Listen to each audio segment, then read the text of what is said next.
shocking turn of events. For those who don't know, last week lang, Jake De Leon was in Thailand for Set Up Wrestling's Fallen Kingdom. Yes, sir. He turned on Zack Sabre Jr. and joined forces with Shivam's Real Global Threat, along with Andrew Tang of Singapore and Eman the Kid, Eman Azman of Malaysia. Talagang ASEAN na sila. Totoong ASEAN na faction. Ang pinakauna, by the way. Unang ASEAN na faction. Dito sa ating region, sa ating area.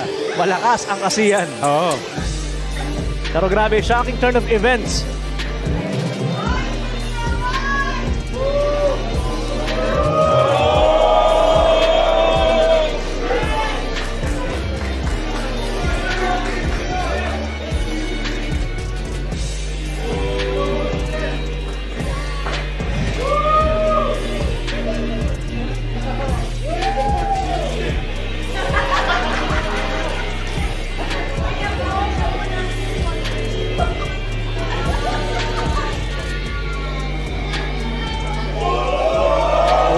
That is the Setup 24/7 Championship. Dati medyo joke siya na championship, na kampiyonato.